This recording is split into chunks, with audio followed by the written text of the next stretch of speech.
Creason Baxter. En octubre de 1978, los empleados de la compañía eléctrica descubrieron el cuerpo sin vida de una mujer cerca de líneas eléctricas. El descubrimiento se realizó entre Whitworth Drive y Division Street en Spokane, Washington. Los ayudantes del sheriff y detectives del condado acudieron al lugar para comenzar la investigación. La escena fue documentada y procesada como evidencia con la asistencia de personal forense. Durante la investigación y la autopsia, se recogieron pruebas, incluidas posibles muestras de ADN. La víctima fue identificada como Creason Baxter, de 16 años, a quien su madre había reportado como una pista de aterrizaje el 30 de septiembre de 1978. Se enviaron elementos de prueba al Laboratorio de Delitos de la Patrulla del Estado de Washington para su análisis. Aunque las capacidades de prueba de ADN de 1978 eran muy limitadas, los investigadores creían que las muestras contenían ADN. Sin embargo, no se pudo completar un análisis debido a estas limitaciones. La evidencia se almacenó de forma segura para futuras pruebas. En agosto de 2006, conociendo los avances en las capacidades de prueba genética, el detective de crímenes mayores, Dee Marski, envió las muestras al Laboratorio Criminalístico de la Policía del Estado de Washington para su análisis. Los resultados de la prueba mostraron ADN compatible con Creason Baxter y un hombre desconocido. El perfil masculino se ingresó en el sistema combinado de indexación de ADN, pero no se encontró ninguna coincidencia.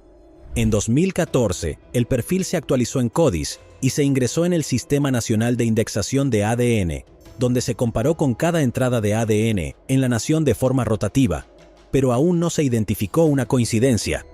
En 2020, el detective de delitos mayores, Michael Drapeau, volvió a enviar las muestras al Laboratorio Criminalístico de la Policía del Estado de Washington para un examen adicional.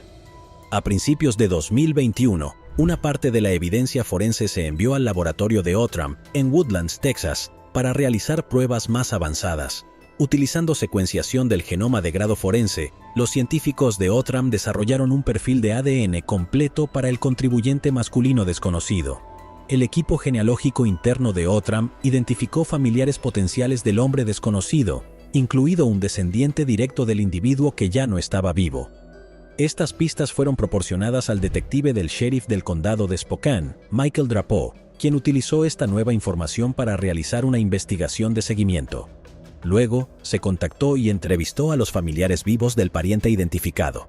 Se recolectaron muestras de ADN de referencia y los científicos de Outram desarrollaron y analizaron perfiles posteriores, lo que resultó en intentos de investigación adicionales para identificar al contribuyente masculino desconocido. Los continuos esfuerzos de investigación revelaron a Keith Lindblom como una posible persona de interés, quien nació en 1949.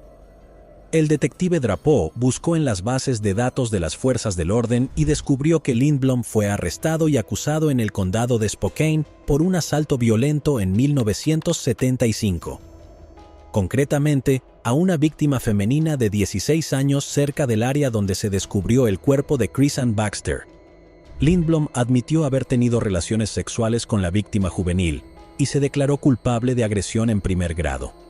A través de la investigación continua, se supo que Lindblom fue liberado de prisión el 7 de agosto de 1978 y no estaba bajo custodia en el momento en que Creason Baxter fue agredida y le quitaron la vida. El detective Drapeau también localizó a un hijo de Lindblom en Luisiana, y a través de la comparación de una muestra de ADN obtenida por la oficina del sheriff de la parroquia de Jefferson Davis, encontró que el ADN del sospechoso recolectado en 1978 mostraba 320 veces más probabilidades de una coincidencia con Lindblom y su hijo conocido, que si se comparara con un individuo no relacionado seleccionado al azar de la población estadounidense. Más tarde, las pruebas de relación realizadas en Outram sugirieron una relación padre-hijo entre el hijo de Lindblom y el perpetrador, lo que indicaba que el ADN masculino recolectado en 1978 pertenecía efectivamente a Lindblom. Lindblom falleció antes de que el ADN ingresara en las bases de datos CODIS y ENEDIS, razón por la cual no se encontró una coincidencia antes. El detective Drapeau consultó con la Fiscalía del Condado de Spokane sobre el caso y con esta evidencia acordaron que los cargos y el arresto de Lindblom habrían estado justificados si estuviera vivo. Keith Lindblom murió en un incendio el 11 de abril de 1981 y un certificado lo catalogó como accidente. Aunque no enfrentará cargos criminales por quitarle la vida y agredir a Chrisann Baxter, los investigadores de la oficina del sheriff del condado de Spokane, junto con sus agencias colaboradoras, esperan que esto brinde respuestas muy necesarias para la familia, los amigos y como mínimo sus padres. Un pequeño consuelo al saber que el sospechoso fue identificado mediante pruebas de ADN. La oficina del sheriff del condado de Spokane agradeció a Othram, al laboratorio criminalístico de la Policía Estatal de Washington, a la oficina del sheriff de la parroquia de Jefferson Davis, a los familiares de Lindblom que cooperaron durante esta investigación y principalmente a la familia de la víctima, Chrisann Baxter, por su paciencia y asistencia durante este largo y difícil viaje para identificar al perpetrador, Terrence Paquette. En febrero de 1996, Terrence Paquette llegó a la tienda de alimentos Lil Champ en Orlando, Florida, entre las 5 y las 6 de la mañana para prepararse para la apertura a las 6. Durante su turno, un agresor desconocido le quitó la vida. Terrence fue brutalmente apuñalado la asombrosa cantidad de 73 veces. Se había mudado a Orlando apenas unos años antes, trabajaba 60 horas a la semana y no tenía muchos asociados conocidos. No hubo testigos del crimen, por lo que los investigadores rápidamente agotaron todas las pistas tratando de encontrar a los responsables de la brutal muerte de Terrence. En 2003, el caso fue reexaminado y la oficina del sheriff del condado de Orange buscó nuevas pistas. Algunas exclusiones se hicieron utilizando un perfil de ADN desarrollado a partir de pruebas de la escena del crimen, pero ni de broma se identificó al autor. El caso se había vuelto a congelar como nieve. En el otoño de 2019, la oficina del sheriff del condado de Orange contrató al Departamento de Aplicación de la Ley de Florida para que ayudara con el caso. El departamento contrató a Othram para utilizar pruebas de ADN avanzadas, todo con el fin de desarrollar un perfil genealógico completo que podría usarse para generar nuevas pistas que pudieran identificar a un sospechoso. Othram utilizó secuenciación del genoma de grado forense para crear un perfil genealógico completo. Tras la generación exitosa del perfil, Othram lo devolvió a las autoridades, donde los investigadores utilizaron la genealogía genética forense para delimitar posibles sospechosos. Con el apoyo de estas nuevas pistas genealógicas, los investigadores pudieron confirmar que el sospechoso en el caso de Terrence Paquette era Kenneth Robert Stowe Jr., residente de Eustis, de 54 años, quien ahora se encontraba detenido sin derecho a fianza acusado de asesinato y robo en primer grado con arma. En agosto de 2023, Kenneth Stowe Jr. fue declarado culpable de todos los cargos en su contra y ahora está a la espera de ser sentenciado. Ruth Marie Terry. El 26 de julio de 1974, una niña de 12 años siguió a un perro que ladraba en Race Point Dunes de Provincetown, Massachusetts. La pequeña se topó con un cuerpo en descomposición. Los restos estaban a pocos metros de una carretera y se veía una cantidad significativa de actividad de insectos. 2 pares de huellas condujeron al cuerpo y se encontraron huellas de neumáticos a 50 metros del lugar. La víctima yacía boca abajo sobre la mitad de una manta de playa. No había señales de lucha. La policía teorizó que ella conocía al perpetrador o que estaba dormida cuando fue atacada. En el lugar, la arena y la manta de playa no fueron alteradas, lo que sugiere que posiblemente el cuerpo fue trasladado al lugar específico donde se encontró su cuerpo. Debajo de su cabeza había un pañuelo azul y un par de jeans Wrangler. Tenía el pelo largo, castaño rojizo o pelirrojo, recogido en una cola de caballo con una banda elástica dorada. Tenía las uñas de los pies pintadas de rosa. La policía determinó que la mujer medía aproximadamente 5 pies y 6 pulgadas de alto, pesaba 145 libras y tenía una constitución atlética. También se sometió a costosos trabajos dentales, incluidas coronas, por un valor de entre $5,000 y $10,000, y le habían extraído varios dientes. A la víctima le faltaban ambas manos y un antebrazo. También estuvo a punto de ser decapitada, posiblemente por estrangulamiento. Le habían aplastado un lado de la cabeza, posiblemente con una herramienta de atrincheramiento de tipo militar. La autopsia realizada determinó que la mujer perdió la vida aproximadamente 2 semanas antes de ser encontrada. Era difícil estimar su edad. Podría haber tenido tan solo 20 años o 49 años. Algunos investigadores en ese momento creyeron que los dientes, las manos y el antebrazo faltantes indicaban que el perpetrador quería ocultar la identidad de la víctima o la suya propia. La policía estudió minuciosamente miles de casos de personas desaparecidas y una lista de vehículos aprobados que circulaban por la zona. No se encontraron coincidencias. No se encontró ninguna otra evidencia además de los jeans, el pañuelo, la manta y el soporte para la cola de caballo, a pesar de las extensas búsquedas en las dunas circundantes. A pesar de los mejores esfuerzos de los investigadores, no pudieron identificar a la víctima. Se hizo conocida como la Dama de las Dunas. La mujer fue enterrada en octubre de 1974, después de que, lamentablemente, el caso se congelara. La primera reconstrucción facial de la mujer se realizó con arcilla en 1979. Sus restos fueron exhumados en 1980 para su examen, pero no se descubrieron nuevas pistas. El cuerpo fue exhumado nuevamente en marzo de 2000 para realizar pruebas de ADN. En mayo de 2010 se realizó una tomografía computarizada de su cráneo, que generó imágenes que luego fueron utilizadas por el Centro Nacional para Niños Desaparecidos y Explotados para otra reconstrucción. En 2014, uno de los investigadores del caso recaudó fondos para un nuevo ataúd porque el delgado ataúd de metal original se había oxidado y deteriorado. A lo largo de los años hubo varias pistas, pero ninguna que terminara siendo fructífera. En 1987, una mujer canadiense le dijo a una amiga que vio a su padre estrangular a una mujer en Massachusetts alrededor de 1972. La policía intentó localizar a la mujer, pero no tuvo éxito. Otra mujer dijo a la policía que la reconstrucción de la víctima se parecía a su hermana, que había desaparecido en Boston en 1974, pero terminó no siendo así. Los investigadores también siguieron una pista que involucraba al criminal desaparecido Rory Jean Kessinger, quien tendría 25 años en el momento del crimen. Rory Jean había escapado de la cárcel en 1973. Las autoridades vieron un parecido entre Rory Jean y la víctima. Sin embargo, el ADN de su madre no coincidía con el de la víctima. También se descartaron otras dos mujeres desaparecidas, Frances Ewald de Montana y Vicki Lamberton de Massachusetts. A lo largo de los años, también hubo muchos sospechosos y teorías diferentes en torno al caso.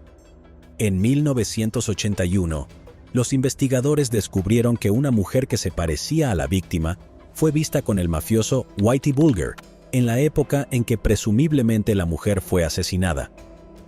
Bulger era conocido por quitarle los dientes a su víctima. Nunca se demostró un vínculo con Bulger y perdió la vida en prisión en 2018. Tony Costa, un delincuente en serie en Truro, Massachusetts, fue inicialmente sospechoso, pero luego fue eliminado. Costa falleció el 12 de mayo de 1974. La víctima fue encontrada en julio de 1974. En un momento, un hombre llamado Haddon Clark confesó a los investigadores que fue él quien le quitó la vida a la Dama de las Dunas.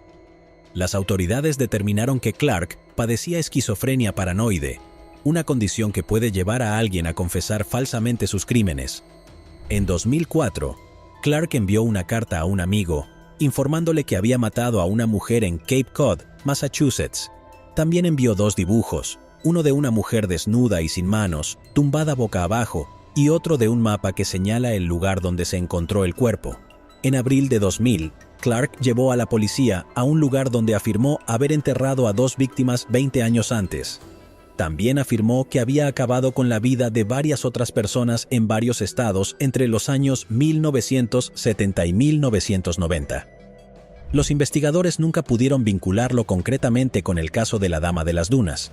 En agosto de 2015 surgió la especulación de que la Dama de las Dunas podría haber sido extra en la película Tiburón de 1975, que se había rodado en Martha's Vineyard, específicamente en el pueblo de Menemsha, a unas 100 millas al sur de Provincetown entre mayo y octubre de 1974. Joe Hill, hijo del autor de terror Stephen King, llamó la atención de la policía sobre esto después de leer The Skeleton Crew: How Amateur Sleuths Are Solving America's Coldest Cases, apenas unas semanas antes. Mientras miraba la escena de la playa del 4 de julio de la película, Hill vio a una mujer entre la multitud que vestía un pañuelo azul y jeans, similares a los encontrados con el cuerpo. Se preguntó, ¿Qué pasaría si la joven víctima que nadie ha podido identificar hubiera sido vista por cientos de millones de personas en un querido clásico de verano y ni siquiera supieran que la estaban mirando? Aunque un investigador principal ha notado interés en esta pista, otros la han descrito como una especulación inverosímil y descabellada. En 2022, los restos óseos fueron enviados a Outram. A partir de estos, se generó un perfil de ADN que se utilizó para identificar a familiares lejanos e identificar a la víctima. El 31 de octubre de 2022, la oficina del FBI en Boston anunció que la víctima había sido identificada como Ruth Marie Terry. No se revelaron detalles de posibles sospechosos ni ninguna razón por la que Ruth estaba en Massachusetts en el momento de su asesinato. El FBI declaró que la identidad de Ruth se determinó mediante genealogía de investigación, el mismo método utilizado para identificar a otras víctimas no identificadas y a más de 150 criminales. Ruth Marie Terry nació el 8 de septiembre de 1936 en una choza en la ladera de una montaña de Whitewell, Tennessee, de Johnny y Eva Terry, la última de los cuales falleció a la edad de 23 años mientras daba a luz a Ruth. En 1957, tras un matrimonio de corta duración, Ruth dejó Whitewell para trabajar en Fisher Body Automotive Plant en Livonia, Michigan. En 1958 dio a luz a su hijo Richard, pero no pudo cuidar de él debido a dificultades económicas. Permitió que el superintendente de su lugar de trabajo, Richard Hanshed, padre, adoptara a su hijo a cambio de que él pagara sus gastos. Una vez finalizado el proceso de adopción, Ruth dejó Livonia y se mudó a California. Ruth contactó a su hijo en 1972, pero él no estaba listo para conocerla debido a una sobredosis de drogas que lo dejó en coma durante 18 días. El 16 de febrero de 1974 se casó con Guy Rockwell Moldaven, un anticuario de Reno, Nevada. 4 meses antes de que ella perdiera la vida, la pareja visitó a su familia en Whitewell. La abuela de Ruth, Brittany Novanglonsky, recordó más tarde que Ruth no era ella misma cuando estaba con Moldaven, quien mostraba un comportamiento posesivo. Luego, la pareja fue a Chattanooga para visitar al medio hermano de Ruth, Kenneth, y a su esposa, Carol. Más tarde recordaron que Ruth y Moldaven dijeron que iban a viajar a Estados Unidos en busca de antigüedades. Kenneth también señaló que hablaron sobre visitar Massachusetts cuando se iban. A finales del verano de 1974, Moldaven regresó a Tennessee para decirle a la familia de Ruth que ella había desaparecido de la casa de la pareja en California. Según su cuñada, Jan Terry, él se quedó poco tiempo y simplemente les dijo que no sabía dónde estaba Ruth. El hermano de Ruth, James, viajó a California y contrató a un investigador privado para encontrarla.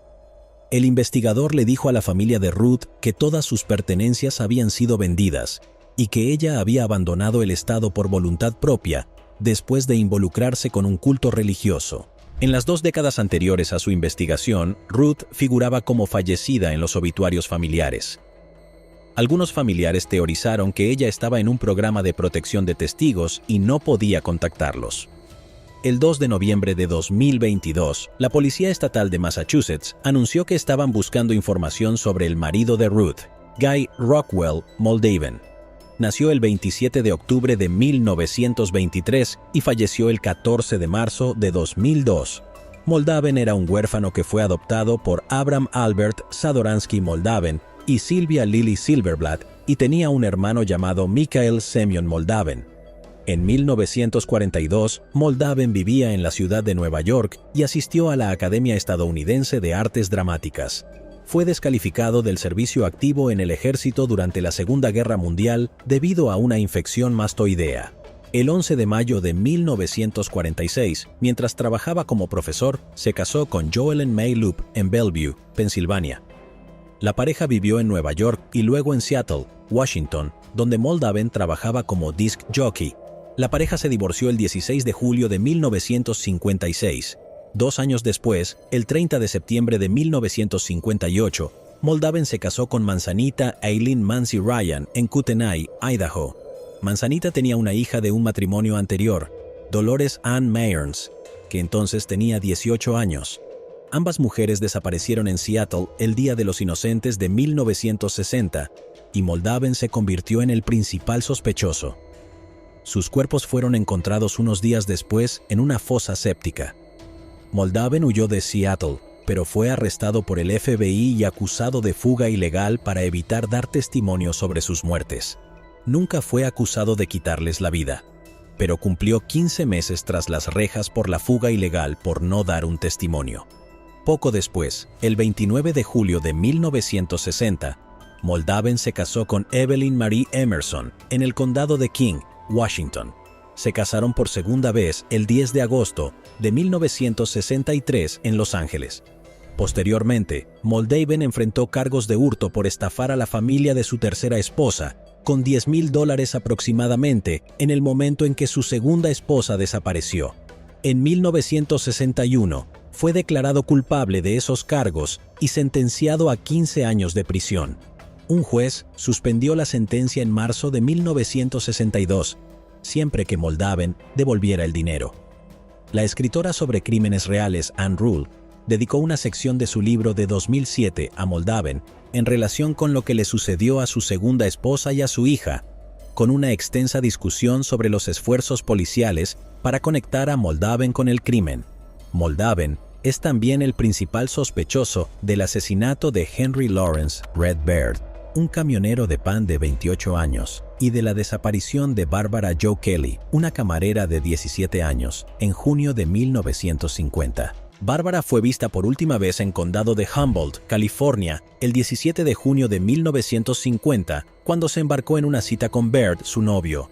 El cuerpo de Baird fue descubierto boca abajo en la playa cerca de Table Bluff a la mañana siguiente. Había recibido un disparo en la nuca, a excepción de los zapatos y los calcetines, estaba desnudo. La ropa personal de Barbara fue encontrada cuidadosamente doblada y atada debajo del resto de la suya, a excepción de sus zapatos y medias. No se pudo encontrar ningún rastro de la propia Barbara. No se ha vuelto a ver ni saber nada de ella desde entonces, y se cree que quien disparó a Baird la había secuestrado. Moldaven se mudó a Chualar, California, una pequeña comunidad cerca de Salinas, alrededor de 1976. Según un artículo escrito sobre él en 1985, se había retirado de su trabajo como vicepresidente ejecutivo de una tienda de plata en Rodeo Drive en Beverly Hills.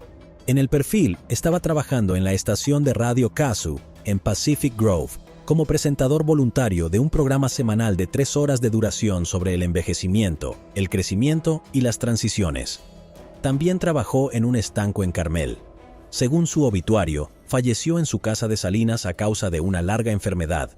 Nació en Santa Fe, Nuevo México, y fue descrito como artista, actor y poeta. Le sobrevivieron su esposa, Phyllis Moldaven, y su hermana, Joan Towers de Salinas. El lunes 28 de agosto de 2023, el fiscal de distrito de Cape and Islands, Robert Galiboy, dijo en un comunicado que, según su investigación, se ha determinado que el señor Moldaven fue responsable de lo que le sucedió a la señora Terry en 1974. El caso ahora está oficialmente cerrado, añadió. Los investigadores ahora están analizando la posibilidad de que Moldaven pueda estar relacionado con más delitos. Devin Deshaun Kennedy. Era el domingo 15 de noviembre de 2015 por la mañana, cuando una familia que vivía en Farley Lane, cerca de Lillian en el condado de Baldwin, Alabama, hizo un descubrimiento impactante en su camino privado. Encontraron un automóvil con el nombre de Devin Deshaun Kennedy de Pensacola, Florida, en el asiento trasero. Le habían disparado mortalmente.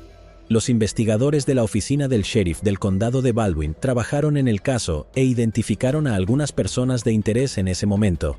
El teniente Andrew Ashton, de la oficina del sheriff del condado de Baldwin, dijo: «Simplemente no teníamos ninguna evidencia sólida para vincularlos directamente y acusarlos en ese momento. Tampoco fue suficiente decir que no iban a ser sospechosos en absoluto». Todo eso cambió cuando Ducote Darnell Herring, de 30 años, fue arrestado el 19 de abril de 2023 y acusado de quitarle la vida a Deshaun. Tuvo su primera comparecencia ante el tribunal el 21 de abril de 2023, donde le dijo al juez que había pasado los últimos 7 años encarcelado por un cargo federal de armas de fuego. Herring estaba terminando su condena en prisión cuando los investigadores del condado de Baldwin lo identificaron como su principal sospechoso. El teniente Andrew Ashton dijo: «Fue puesto en libertad. En ese momento el condado de Escambia lo tenía bajo control por cualquier cargo que tuvieran, así que de allí fuimos al condado de Escambia, así que tuvimos que esperar desde el condado de Escambia para terminar lo que tenían, en qué estaba involucrado con ellos, para que pudieran liberarlo a Alabama. Se cree que Deshawn y Herring se conocían, y el motivo fue el robo.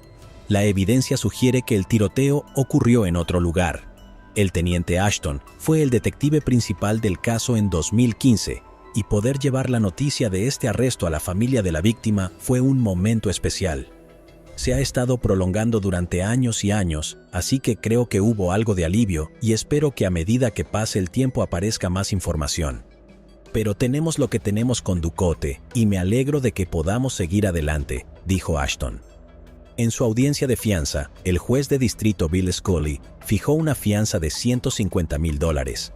Como condiciones para su liberación, si tuviera que pagar la fianza, Ducote Herring tendría que usar un monitor GPS en el tobillo y no se le permitiría salir del estado. Si tiene alguna información sobre este caso, le pedimos que se comunique con el teniente Andy Ashton. Irma Pulasic. Gregor, de 73 años, e Irma Pulasic, de 72, vivían en Canberra, Australia, en 1999. La noche del 6 de noviembre de 1999, dos hombres enmascarados irrumpieron en la casa de Pulasic en Grover Crescent alrededor de las 9:30 de la noche. Los ataron con bridas y los golpearon salvajemente antes de que el hombre saqueara su casa y robara dinero en efectivo y joyas. Gregor logró liberarse y llamar a la policía, pero Irma se asfixió con su propia sangre y perdió la vida en el lugar. El sargento detective Craig Marriott recordó el suceso. Fueron agredidos violentamente, los ataron con bridas, cinta adhesiva y un cable telefónico, y saquearon la casa. Después de un periodo de aproximadamente 1 hora, el señor Pulasic, que había estado inconsciente y perdido, pudo liberarse de sus ataduras y encontró a su esposa boca abajo en el pasillo. Él le dio la vuelta y le quitó las ataduras, pero ella había fallecido. Efectivamente se había ahogado en su propia sangre debido a una nariz rota. Los detectives que comenzaron a investigar el caso descubrieron que los Pulasic también fueron víctimas de robos agravados en 1997 y 1998, que se cree que están relacionados con el tercer robo fatal. La policía hizo saber que creían que alguien de la comunidad húngara de Melbourne podría tener información vital sobre quién fue el responsable de lo que le sucedió a Irma Pulasic. Los investigadores encontraron pruebas de ADN en la escena del crimen, pero como la tecnología del ADN no estaba tan avanzada en 1999, poco podían hacer. En 2012, se ofreció una recompensa de $500,000 a cualquiera que pudiera ayudar a la policía a conseguir una condena exitosa en el caso. En 2019, los investigadores decidieron volver a examinar el caso. La tecnología del ADN era ahora mucho más avanzada. Casi de inmediato se estableció una coincidencia de ADN a través de la base de datos nacional de ADN de investigación criminal. Las pruebas de ADN llevaron a los investigadores hasta Steve Fabrizi. Tomó un tiempo localizar a Fabrizi. Cuando fue interrogado por los investigadores el 8 de septiembre de 2023, Fabrizi admitió parcialmente su participación en el incidente. Admitió estar en el local con el propósito del robo. También dio detalles del robo que no fueron conocidos públicamente. Posteriormente, Steve Fabrizi, de 68 años, de Rowville, Melbourne, fue arrestado y acusado de quitarle la vida a Irma Pulasic. Fabrizi se presentó ante el Tribunal de Primera Instancia de Dandenong el 21 de septiembre de 2023, donde solicitó la libertad bajo fianza. Al oponerse a la libertad bajo fianza, el sargento detective Craig Marriott dijo a la policía judicial que tenía serias preocupaciones de que Fabrizi, también conocido como Istvan Fabrizi, pudiera huir del país si era liberado, ya que tiene doble ciudadanía húngara. Marriott dijo que también temían que el hombre de 68 años pudiera interferir con los testigos, ya que sus presuntos cómplices aún están prófugos. El tribunal escuchó que, si bien Fabrizi es dueño de su propia casa en Australia, no tiene familia allí. Como la policía estaba al tanto, planeaba regresar a Hungría, donde posee tierras cuando se jubile. Fabrizi también tiene alrededor de $250,000 en ahorros, dijo Marriott, lo que generó más preocupación de que tuviera los medios para salir de Australia. También soy consciente de que, mientras estaba bajo custodia, hizo declaraciones a la policía de Victoria acerca de querer hacerse daño. Nos hizo la misma declaración, dijo. Nos pidió que le fusiláramos. El tribunal escuchó que si bien el hombre de 68 años no ha tenido delitos anteriores por no cumplir con la fianza, sí pasó un tiempo en prisión de 2010 a 2012, después de ser declarado culpable de conspirar para secuestrar un camión lleno de cigarrillos. El magistrado Jason Ong rechazó la libertad bajo fianza y ordenó a Fabrizi que compareciera ante el Tribunal de Primera Instancia de Canberra en una fecha indeterminada. En un comunicado emitido en nombre de la familia Pulasic, dijeron que, después de casi 24 años de dolor, cuestionamiento e incertidumbre, nunca habían perdido la esperanza de descubrir quién era el responsable de este acto atroz. Nuestros abuelos no merecían lo que les pasó. No solo nos quitaron a Irma, sino que la vida de Gregor casi terminó esa noche, y la nuestra nunca volvió a ser la misma. Fuera del tribunal, el detective superintendente Scott Mahler de la policía de ACT dijo que este arresto fue inmensamente satisfactorio para los investigadores. La familia de Irma Pulasic nunca perdió la esperanza, nunca dejó de pedir ayuda a la comunidad y siempre trabajó para mantener el caso en la mente de la gente, dijo. Mahler dijo que la policía continúa trabajando para identificar y acusar a un segundo sospechoso, y cree que es solo cuestión de tiempo antes de que esto ocurra. Estoy seguro de que es solo cuestión de tiempo antes de que podamos brindar un cierre total para la familia y la comunidad de Canberra, dijo Mahler. La oferta de recompensa de $500,000 permanece activa y la información recibida aún se puede considerar para esta recompensa. Además, los investigadores publicaron una imagen de un hombre que creen que puede tener información sobre lo que le sucedió a Irma Pulasic, Richardo Sepúlveda y Michael Sepúlveda. El 19 de noviembre de 1997, la policía fue enviada al municipio de Blissfield, Michigan, en respuesta al descubrimiento de restos humanos en un campo de maíz, propiedad de la persona que llamaba y cultivado por ella. El municipio de Blissfield está a unas 75 millas al suroeste de Detroit. El campo de maíz está ubicado al oeste de Quarry Highway y al norte de Carroll Highway. Había una capa de nieve que cubría la mayor parte del cuerpo.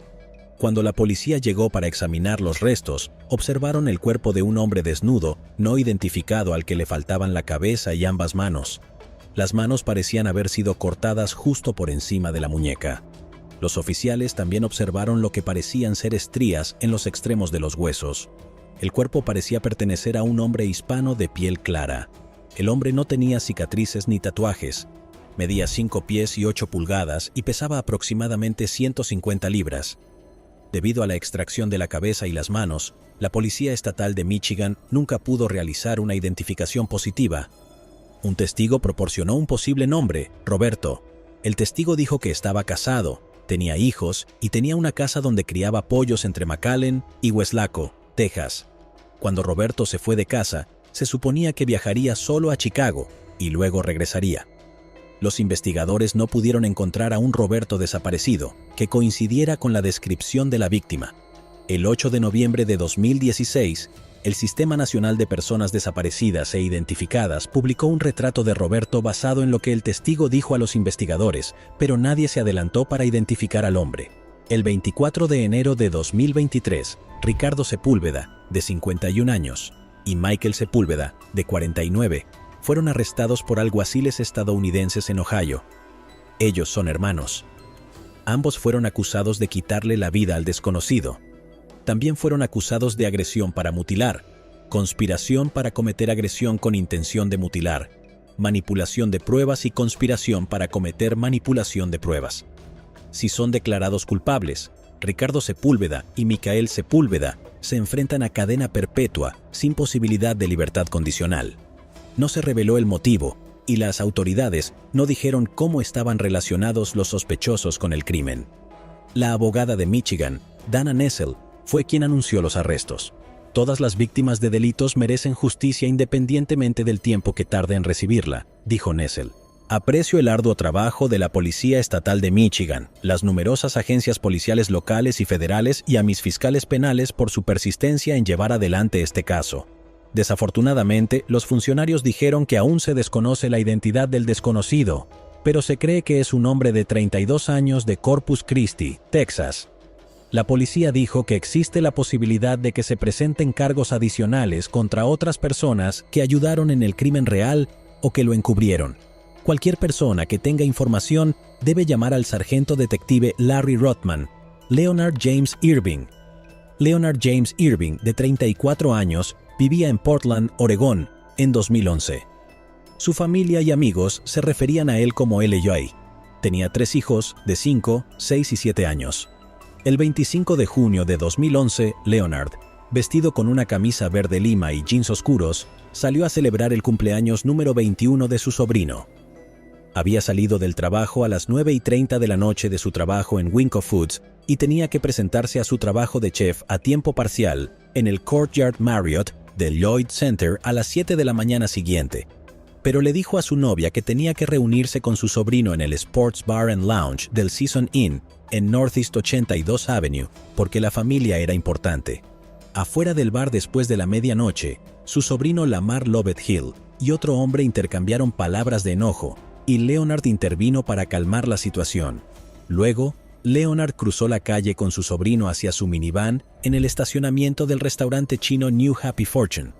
Pero antes de que pudieran entrar e irse, alguien disparó fatalmente a Leonard 4 veces en la espalda y le disparó a Lamar en el cuello, hiriéndolo.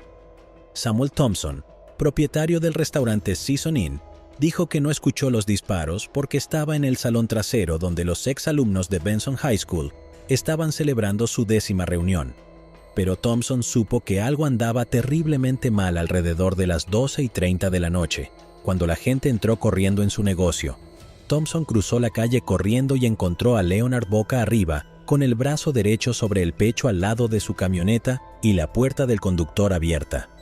Thompson comprobó si respiraba y marcó el 911 a las 12:37. Me senté en el suelo junto a él. Tenía mi mano en su brazo, dijo Thompson. La tía de Leonard se enteró de que posiblemente le habían disparado y condujo hasta la casa de su madre, Lucy Macia, y condujeron juntos hasta la escena del crimen. Fue allí donde Lucy se enteró de que Leonard ya no estaba vivo.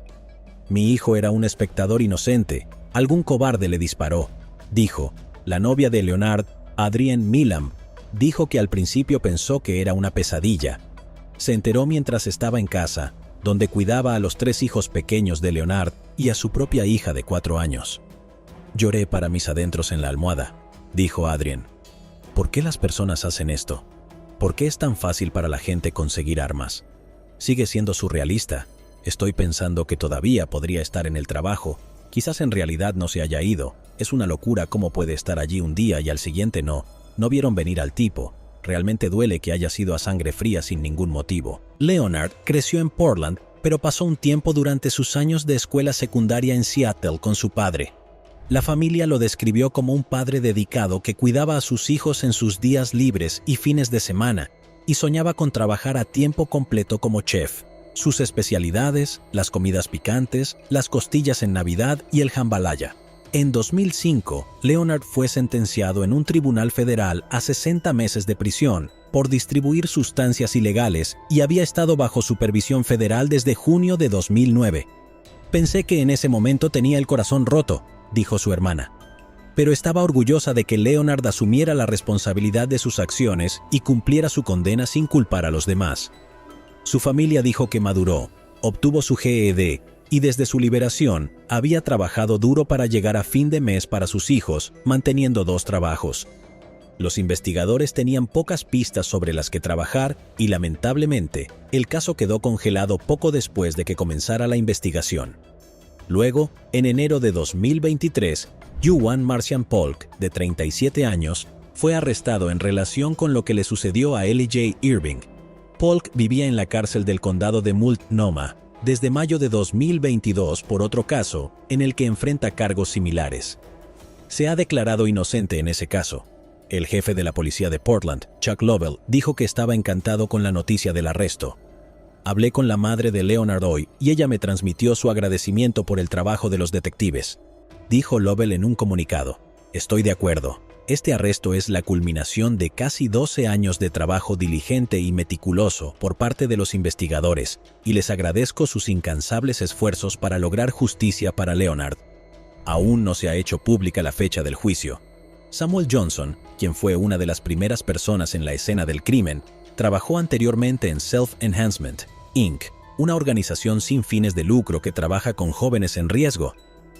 Dejó Osei para iniciar su propio negocio, pero lanzó Reclaim the Village, un esfuerzo personal para estimular a la comunidad a involucrarse en la lucha contra dicha violencia después de que Andre Payton, un joven de 19 años de su grupo de casos de SEI, fuera asesinado a tiros en Old Pueblo, un caso que sigue sin resolverse.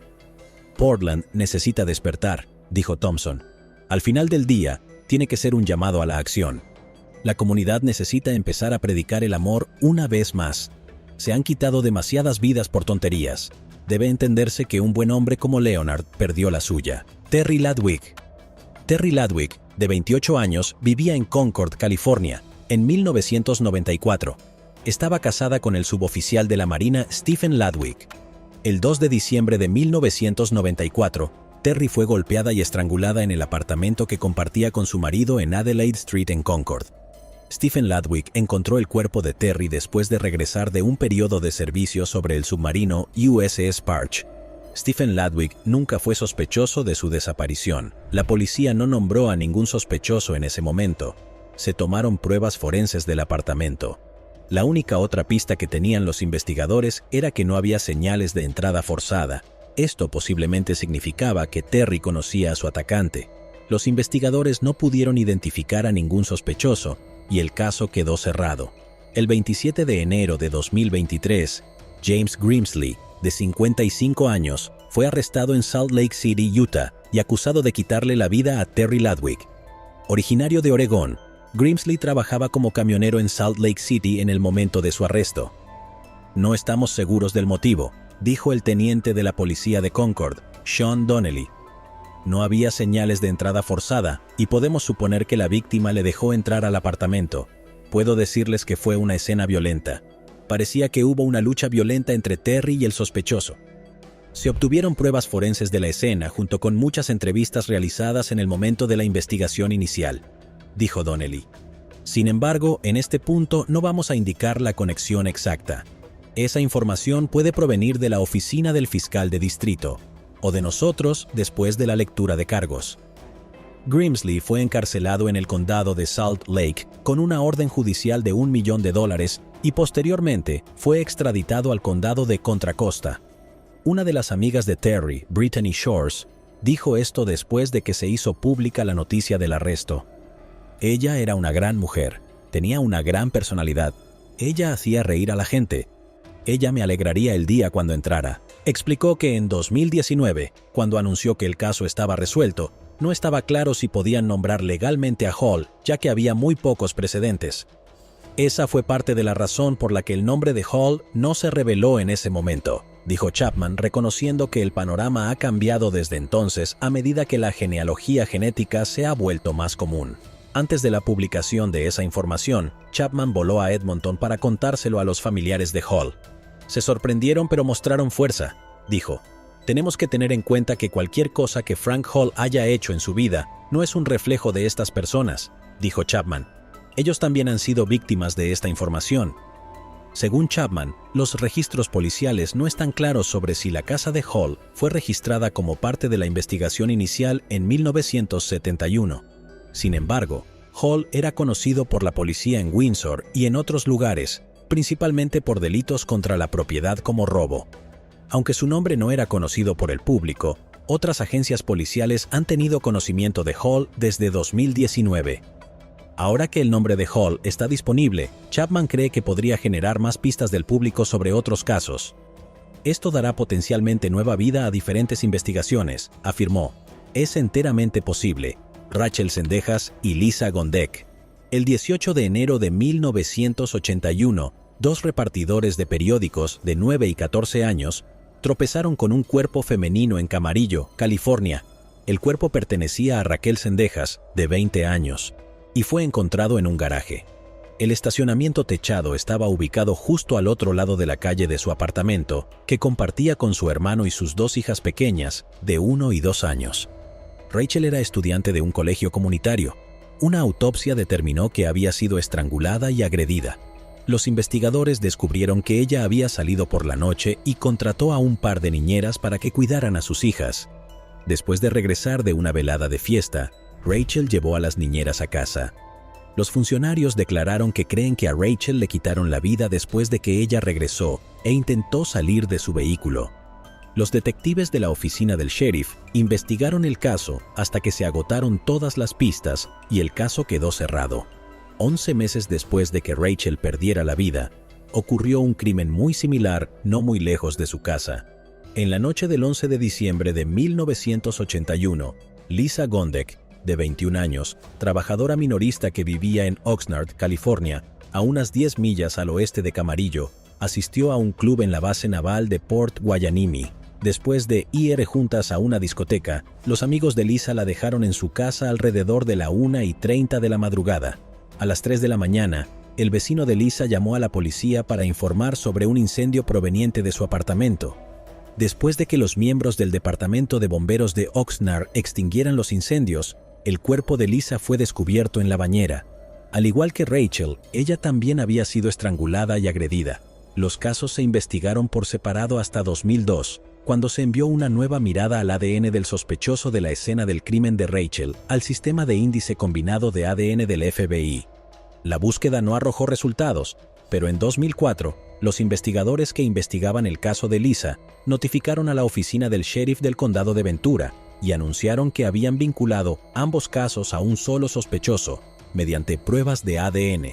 Pero una vez más, desafortunadamente, el ADN no arrojó resultados para ningún sospechoso y el caso quedó congelado.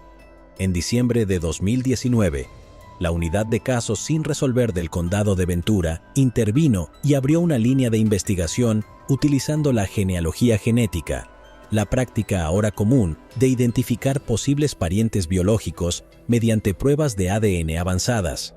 La investigación proporcionó nuevas pistas. Otras pruebas de ADN confirmaron que Tony García de Oxnard era el hombre responsable de quitarles la vida a Rachel Zendejas y Lisa Gondek.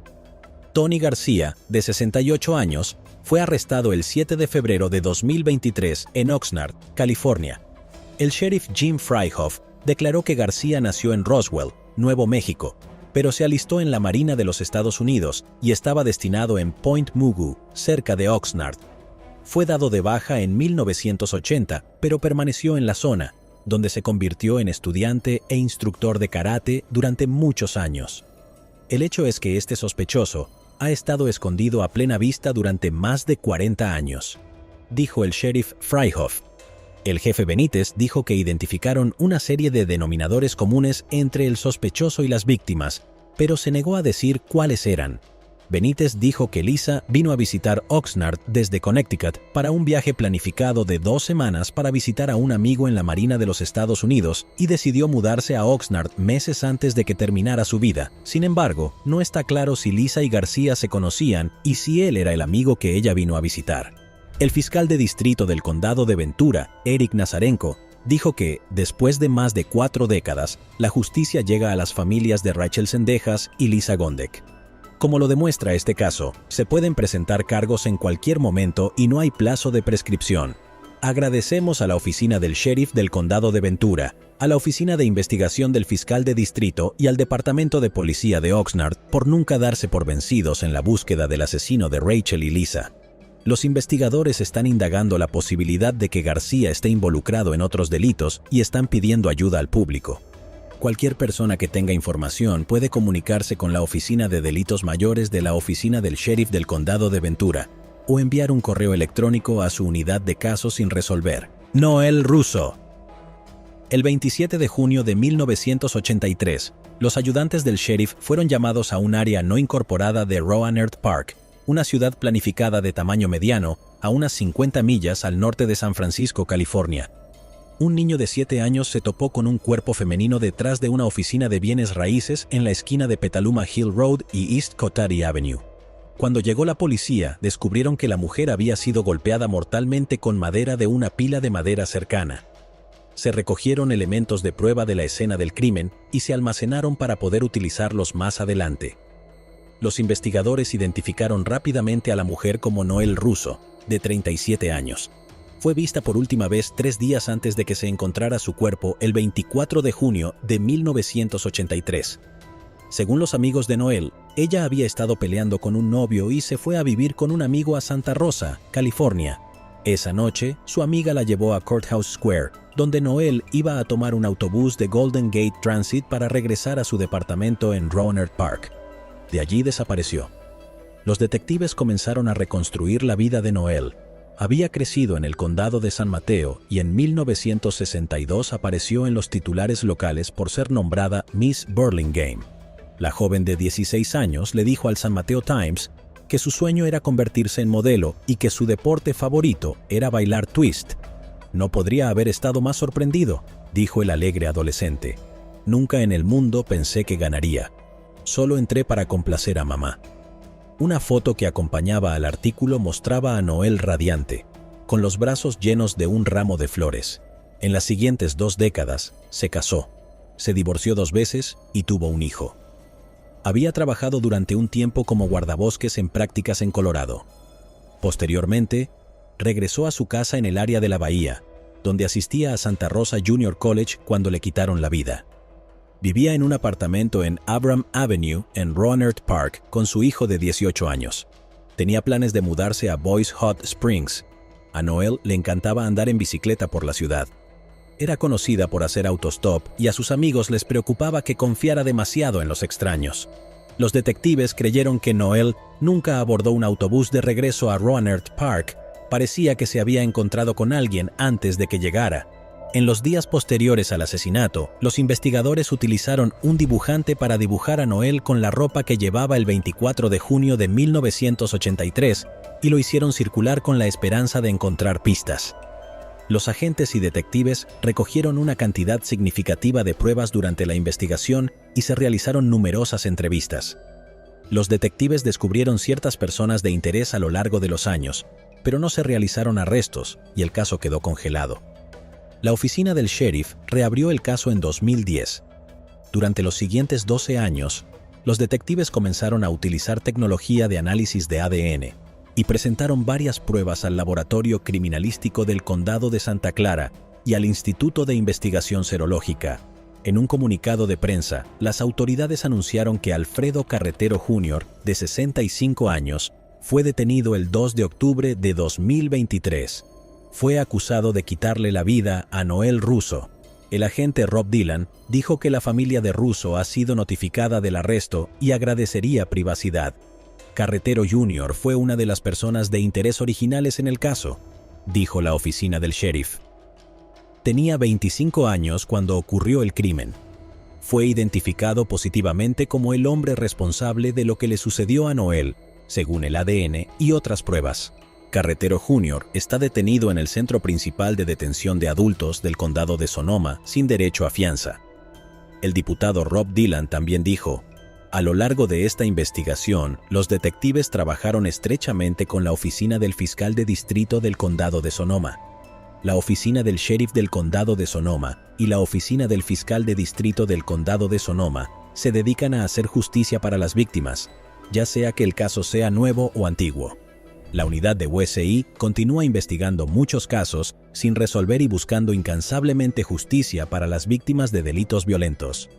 Actualmente está previsto que Alfredo Carretero Jr. comparezca ante el tribunal el 18 de octubre de 2023. Aún no se sabe si Noel lo conocía. Los investigadores están analizando la posibilidad de que pueda ser uno de sus exnovios. Las autoridades han publicado poca información sobre Carretero, aparte de que tiene condenas previas en el condado de Sonoma en 1995 y 2001 por posesión de propiedad robada y posesión de sustancias ilegales, respectivamente. Los registros judiciales también muestran que estuvo involucrado en un caso civil de violencia doméstica en septiembre de 1985, aproximadamente 2 años después de que Noel perdiera la vida. Una mujer cuya madre era una de las mejores amigas de Noel recordó el tiempo que pasaron juntas en San Francisco. Les gustaba ir de bar en bar un poco, y como a cualquiera en la zona, divertirse un poco. Y eso es lo que estaban haciendo la noche en que ella desapareció. Se separaron. Dijo que Noel pudo haber estado hablando con un exnovio, pero no creía que fuera él con quien se fue. Pero de alguna manera se separaron por la noche y ella no pudo localizarla durante todo el día siguiente, y luego, por supuesto, la encontraron. El descubrimiento resultante y la tristeza que trajo se quedaron grabados en su madre durante años, dijo. Lo suficiente como para que llevara un diario y escribiera a menudo sobre su amigo asesinado. Creo que sus ojos brillaron cuando la miró. Ella era simplemente una persona hermosa, y eso es algo que se destacó en los escritos de mi madre, que se trataba de alguien que realmente le importaba y que la devastó haberla perdido. Krista Martin. Krista Martin, de 20 años, vivía en Wichita, Kansas. Vivía sola en un apartamento en South Osage Street. Era un lugar al que se había mudado recientemente en el otoño de 1989. El 1 de octubre, Krista fue denunciada como desaparecida después de que los familiares no pudieron contactarla. Al día siguiente, 2 de octubre, la policía fue al apartamento de Krista para ver si estaba allí. Dentro del apartamento, encontraron el cuerpo de Krista. Sufrió un traumatismo contundente en la parte posterior izquierda de la cabeza. Ella también había sido agredida. Los investigadores no pudieron encontrar el arma utilizada, pero recolectaron evidencia de ADN de la escena del crimen.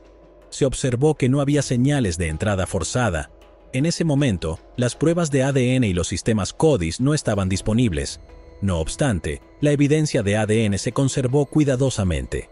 En su investigación, la policía notó que hubo una llamada de disturbio doméstico que se emitió en las cercanías de la casa de Krista una semana antes de que le quitaran la vida. Los oficiales no pudieron confirmar si este incidente tenía alguna conexión con el caso de Krista. Entre 1990 y 1992, un detective de casos envió pruebas al laboratorio criminalístico del FBI con la esperanza de identificar a un sospechoso, pero desafortunadamente, este esfuerzo no dio resultados, dejando el caso sin resolver. En 2009, se envió evidencia de ADN al Centro Regional de Ciencias Forenses del Condado de Sedgwick, lo que resultó en un perfil de sospechoso potencial, pero no hubo coincidencias en la base de datos CODIS. En 2020, el Departamento de Policía de Wichita, aprovechando tecnología avanzada, volvió a buscar la ayuda del FBI para reevaluar la evidencia de ADN recopilada en 1989. El Departamento de Policía se asoció con OTRAM para determinar si las pruebas de ADN avanzadas podrían ayudar a identificar al responsable. Luego, la evidencia forense se envió al laboratorio de OTRAM en The Woodlands, Texas, para realizar pruebas avanzadas de ADN. Los científicos de OTRAM desarrollaron un perfil de ADN completo del autor desconocido. Después de completar con éxito el proceso, el perfil de ADN se entregó al equipo de genealogía genética forense del FBI, y el equipo del FBI realizó el trabajo necesario para generar nuevas pistas de investigación. En 2021, un equipo formado por un detective de casos sin resolver de la policía de Wichita y un agente especial del FBI se embarcó en un viaje a Alabama y Arkansas, colaborando con agentes federales adicionales que trabajan en Maryland. Su misión era realizar entrevistas exhaustivas y reunir pruebas adicionales para resolver el caso. En abril de 2023, se identificó a un posible sospechoso, Paul Hart. De manera frustrante, se descubrió que Hart perdió la vida en un accidente automovilístico en Memphis, Tennessee, en marzo de 1999. En junio de 2023, el detective del Departamento de Policía de Wichita y el agente especial del FBI viajaron a Arkansas, donde recolectaron muestras de ADN adicionales de familiares directos de Paul Hart para un análisis más detallado. Mediante pruebas adicionales, los investigadores confirmaron que Paul Hart fue responsable de quitarle la vida a Krista. El 2 de octubre de 2023, se celebró una conferencia de prensa para anunciar la actualización del caso sin resolver de 34 años. De hecho, el anuncio se produjo exactamente 34 años después de que se descubriera el cuerpo de Krista. El detective Adam Van der Molen, el detective principal que trabaja en el caso de Krista Martin, dijo que el Departamento de Policía de Wichita nunca olvidó a Krista. Es justo después de la investigación inicial. Los investigadores no tenían nada más en qué basarse, y fue entonces cuando miraron este caso a través de otra lente. Para que los investigadores piensen que en el 89 probablemente deberíamos hacerle un kit de recolección de ADN, porque tal vez algo suceda. Si no lo hubieran hecho en el 89, no estaríamos viendo esto en este momento, porque esa tecnología no existía en aquel entonces, pero lo hace ahora. Creo que es evidente que fue recordada en múltiples ocasiones, en el 89, 2009 y 2020, dijo Van der Molen. En algún momento de la primavera de 2023, nos centramos en una familia a través de la genealogía genética, la familia Hart, sin vínculos con Wichita, ni siquiera con Wichita, ni siquiera con el Medio Oeste. Son del gran estado de Arkansas. Entonces dije, ¿cómo se relaciona esto con Wichita? Esta gente no es de aquí, ¿cuál es la historia allí? Así que comenzamos a indagar en esa familia, y mientras indagamos en esa familia, encontramos a un individuo que vivía en Wichita en 1989 y poco después del asesinato de Krista Martin en octubre de 1989. Este individuo se fue de Wichita y regresó a Arkansas. Nadie sabía de él. Le hemos preguntado a la familia de Krista, ¿les suena este nombre? No. Preguntados por los investigadores originales, revisaron el expediente de las personas con las que hablaron y el vecindario. El nombre de este individuo nunca apareció en ninguna de las investigaciones desde el año 89 hasta la actualidad. Vivía a la vuelta de la esquina de la casa de Krista Martin y fue a 6 casas de la casa de Krista Martin donde le quitaron la vida. Van der Molen añadió que si hubiera sido alguien del círculo de amigos de Krista, creía que la información se habría conocido mucho antes. Pero como potencialmente era un extraño para ella, los investigadores no sabían a quién estaban buscando exactamente. Se me pone la piel de gallina porque estaba ahí, solo que no lo supimos hasta hace un par de meses. Tenían aproximadamente el mismo rango de edad y, según todos los informes que he podido rastrear, no tenían vínculos entre sí. ¿Solo un encuentro casual? No lo sé. Es una respuesta que probablemente nunca sabremos. Lo que sí aprendimos fue que Krista era una persona muy extrovertida que frecuentaba establecimientos de bebidas locales y se hacía amiga de las personas que encontraba. No era raro que Krista consiguiera que personas que había conocido recientemente la llevaran a casa y las invitara a su apartamento. Van der Molen dijo que espera que este caso demuestre que el departamento trabajará en los casos hasta que ya no puedan hacerlo. El fiscal de distrito del condado de Sedgwick, Mark Bennett, también habló en la conferencia de prensa. Dijo que cuando la policía de Wichita le presentó los hechos del caso, se determinó que se presentarían cargos si Paul Hart estuviera vivo hoy. Como no es así, el caso se considera ya resuelto. Las autoridades me hicieron saber que estaban trabajando en este caso, y cuando llegaron tan lejos como pudieron y llegaron a todas las conclusiones a las que pudieron llegar, con la ayuda del Centro de Ciencias Forenses, me lo presentaron como lo harían con cualquier otro caso. Después de escuchar todas las pruebas presentadas y la información recopilada, y las conclusiones que pudieron sacar utilizando el ADN, tengo claro que este es un caso por el que habría presentado cargos si el sospechoso estuviera vivo para acusarlo. Esta es una investigación completa. Esta es una investigación aprobada. También en la conferencia de prensa, Amber Moore, sobrina de Krista Martin, agradeció a los investigadores y voluntarios por su dedicación para resolver el caso. Me alegro de que podamos avanzar y tener paz sabiendo que el perpetrador no anda libre ni entre nosotros, dijo. Nuevamente, extendemos nuestro más sincero agradecimiento a todos los involucrados en hacer justicia en el caso de Krista. Ella merecía mucho más de esta vida de lo que terminó. Debbie Lynn Randall. Debbie Lynn Randall, de 9 años, vivía en el condado de Cobb, Georgia, en 1972. Sus padres eran John y Juanita Randall. También tenía un hermano mayor llamado Melvin. A altas horas de la noche del 13 de enero, Debbie caminaba a casa desde una lavandería al otro lado de la calle. Ella nunca regresó a casa. 4 personas empezaron a buscarla. Incluía a trabajadores de Defensa Civil de Marietta, un grupo de radio local, el Comité de Ciudadanos Preocupados y estudiantes de la universidad cercana, que habían escuchado la noticia y querían ayudar en todo lo que pudieran. Su cuerpo fue encontrado 16 días después, cerca de una intersección de Windy Hill y Powers Ferry Road. Su cuerpo fue encontrado por un estudiante universitario que se había unido voluntariamente a la búsqueda. Una autopsia determinó que había sido estrangulada y agredida. Los investigadores almacenaron pruebas cruciales, a saber, un cabello y un trozo de tela con un diseño floral. 2 jóvenes lugareños dijeron a las autoridades que vieron una camioneta oscura estacionada en un estacionamiento cerca de la casa de Debbie, que se alejó rápidamente. Lo único que quedó en el estacionamiento fue detergente para la ropa. Los investigadores siguieron diligentemente todas las pistas, pero no lograron identificar al sospechoso. El caso quedó congelado. Una prueba que el FBI realizó en 2001 con el cabello encontrado en la escena del crimen redujo significativamente el grupo de posibles sospechosos. El trozo de tela fue enviado a un laboratorio en 2015 y gracias a una prueba de ADN se obtuvo el perfil de ADN de un hombre desconocido. Las pruebas de ADN realizadas en 2019, posibles gracias a financiación adicional, y un nuevo análisis de la tela en 2022, acercaron aún más a los investigadores a las respuestas. En 2022, más pruebas de ADN pusieron a los investigadores en contacto con personas que probablemente estaban relacionadas con el perpetrador. Esos familiares proporcionaron muestras de ADN para ayudar a las autoridades. Se realizaron más pruebas y en 2023 surgió William Rose, que tenía 24 años en 1972 y vivía en el mismo complejo de apartamentos donde vivía la familia de Debbie.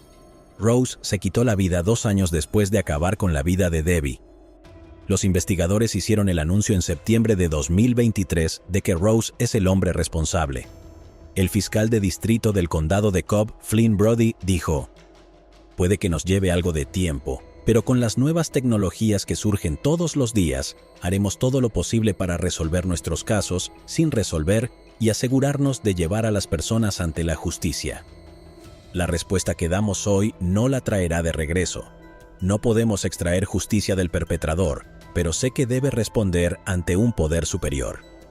Ron Alter, un investigador de casos sin resolver de la oficina del fiscal de distrito, dijo que Rose había sido arrestado anteriormente por incidentes relacionados con el alcohol y posiblemente se quitó la vida por temor a ser atrapado por la policía en ese momento, a pesar de que no era sospechoso. «Si pasó por allí, estoy seguro de que la vio. Creo que fue un crimen de oportunidad. Él la vio sola y la secuestró», dijo Alter. El investigador confirmó que los investigadores utilizaron sitios web de ascendencia para encontrar coincidencias familiares con Rose de parientes lejanos y a partir de ahí redujeron su lista de sospechosos. El hermano de Debbie, Melvin Randall, también habló en la conferencia de prensa. «Aprendí con los años que no sirve de nada odiar o guardar rencor». Melvin es el único miembro vivo de la familia que escuchó la noticia. La mamá de Debbie falleció en 2018, mientras que su padre falleció en 2022. «Me gustaría decir que desearía que mi madre estuviera aquí, pero sé que ahora ella sabe en el cielo que terminó, y solo queremos decir que agradecemos a todos de usted por lo que ha hecho para que este día suceda», dijo Melvin. «Después de un tiempo, me culpé por eso porque era su hermano mayor, y luché contra eso por un tiempo, pero luego me di cuenta de que no había nada que pudiera haber hecho, y simplemente sucedió, y no fue mi culpa.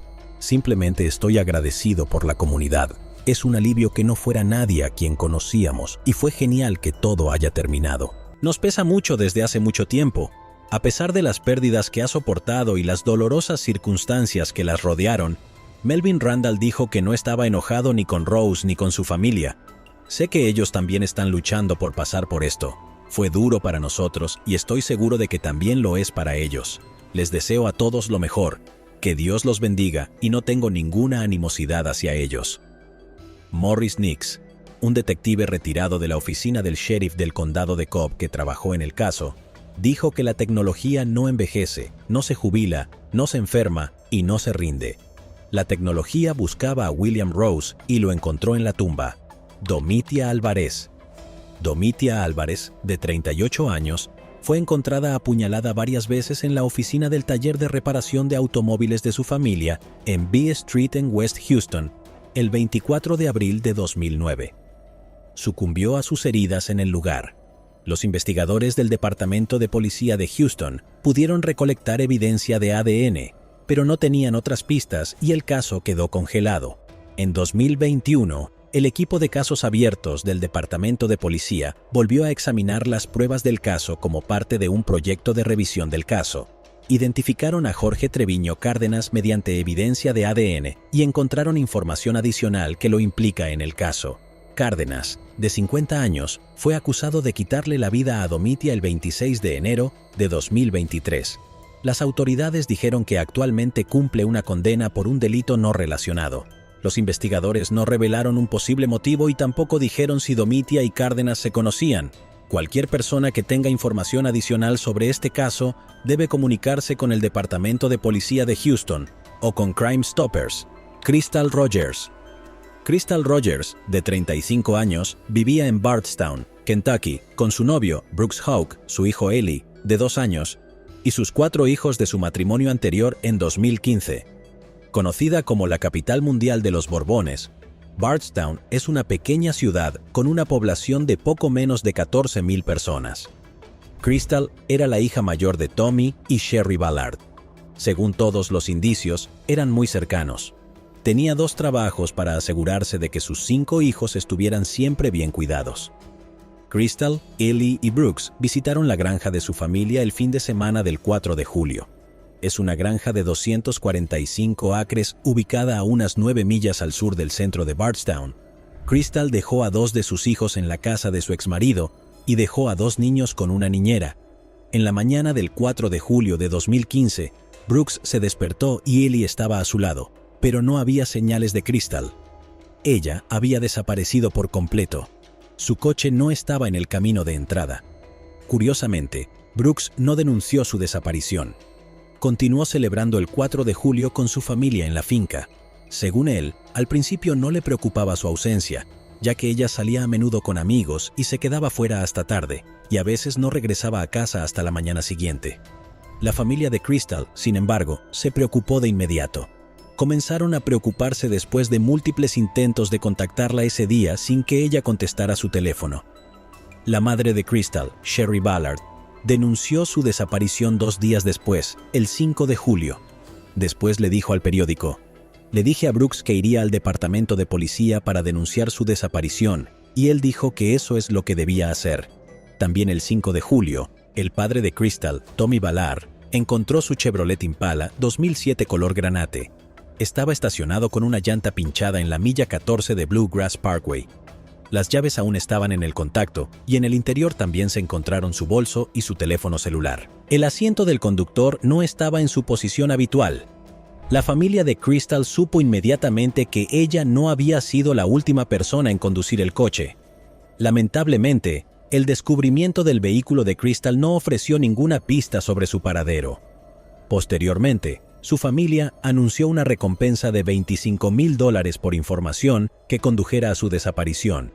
Sherry Ballard dijo con los ojos llenos de lágrimas: "La amamos y estamos tratando de encontrarla y solo queremos que regrese a casa". La comunidad también dio un gran paso adelante con familiares y extraños de todas partes que se propusieron buscar en cada centímetro del condado de Nelson y sus alrededores. Sammy Johnson, miembro de la familia, dijo: "Hemos buscado en los ríos, hemos buscado en granjas, casas, sumideros, pozos, en cualquier lugar donde ella pueda estar". La familia Ballard expresó abiertamente sus sospechas de que Brooks Houck tuviera algún tipo de participación en la desaparición de Crystal. En una entrevista, la hermana de Crystal dijo que Brooks Houck no se ha ofrecido ni una sola vez a buscar, ayudar o hacer algo por la familia. Admitió en una entrevista que él y Crystal tuvieron una relación estresada en ocasiones, pero negó enfáticamente tener algo que ver con su desaparición. Dijo: "Soy 100% completamente inocente en esto". A pesar de las críticas de la familia de Crystal, él afirmó que estaba ayudando en los esfuerzos de búsqueda detrás de escena. 3 días después de que se encontró el auto de Crystal el 8 de julio, la oficina del sheriff del condado de Nelson trajo a Brooks para interrogarlo. Brooks dijo que él y Crystal tuvieron una cita la noche en que la vieron por última vez. Según él, alimentaron a las vacas, dieron un paseo alrededor de la medianoche y luego él se fue a la cama cuando llegaron a casa y ella estaba jugando en su teléfono. La línea de tiempo y otros detalles de la historia de Brooks no cuadraban. Esa noche estaba lloviendo mucho, por lo que no tenía mucho sentido que estuvieran caminando por el campo en ese momento, especialmente con su hijo de 2 años. El detective del condado de Nelson, John Snow, dirigió el interrogatorio y notó las lagunas en su historia, pero Brooks se mantuvo firme en que no tenía nada que ver con la desaparición de Crystal. En la grabación de la entrevista, el detective John Snow estaba interrogando a Brooks sobre una llamada telefónica nocturna a un número específico la noche en que Crystal había desaparecido. La llamada se realizó cuando Brooks Crystal y los niños estaban en su camioneta camino a casa. El detective le preguntó a Brooks quién lo llamaba. Brooks le dijo a regañadientes que el número pertenecía a Steve Lawson. El detective Snow preguntó quién es Steve Lawson y Brooks respondió que era alguien que trabajaba para él. Brooks le dijo al detective que no recordaba por qué Steve lo llamó tan tarde. Luego el detective Snow le ordenó a Brooks que llamara a Steve desde el interior de la sala de interrogatorios. La explicación de Steve fue que había llamado a Brooks para hablar de una casa de alquiler. Dijo que Brooks le dijo que hablara con Katie, quien manejaba las propiedades, y que ella se comunicaría con él. Brooks intervino y lo corrigió diciendo que era Crystal. Después de la llamada telefónica, el detective Snow le preguntó a Brooks por qué le había dicho a Steve Lawson que ella le devolvería la llamada cuando aparentemente había estado a su lado en su camioneta en ese momento. Brooks puso la excusa de que no quería molestar a Crystal tan tarde con asuntos del trabajo. Nick Hawk, hermano de Brooks y oficial de policía de Bardstown, llamó a Brooks a su teléfono celular cuando supo que los detectives estaban entrevistando a Brooks y le dijo que no hablara con la policía. Al día siguiente, los funcionarios de la ciudad llamaron a Nick para testificar ante un gran jurado, lo que llevó a la policía a sospechar que él también estaba involucrado en la desaparición de Crystal. Fue en ese momento que Nick dejó de cooperar con la oficina del sheriff. Sin embargo, aceptó someterse a una prueba de polígrafo después de ser entrevistado por la Policía Estatal de Kentucky. Nick se sometió a una prueba de polígrafo el 20 de julio, después de ser contactado por el FBI. El examinador expresó serias preocupaciones sobre los resultados de la prueba del polígrafo con el jefe de policía de Bardstown, McCubbin. Cuando se enfrentó a los resultados, Nick negó estar mintiendo y dijo: «Me importa un comino lo que dijera tu computadora. Me estás llamando mentiroso y no me gusta que la gente me llame mentiroso». También en agosto de 2015, Tommy y Sherry Ballard, los padres de Crystal, comenzaron el camino de intentar conseguir la custodia de Ely, el hijo de 2 años que Crystal tuvo con Brooks Hawk. Ese día en la corte también fue la primera vez que los Ballard vieron a Brooks Hawk desde que se reportó la desaparición de Crystal. Tommy Ballard dijo que después de la audiencia judicial, hizo contacto visual conmigo, hice contacto visual con él. Solo quiero ver a mi nieto. No me preocupa nadie más que mi nieto y mi hija. En ese momento se tomó la decisión de que Ely se quedará con Brooks. En octubre, 3 meses después de la desaparición de Crystal, la oficina del sheriff del condado de Nelson declaró que ya no estaba viva. El 16 de octubre de 2015, Nick Hawk fue despedido del departamento de policía de Bardstown por interferir con la investigación de la desaparición de Crystal.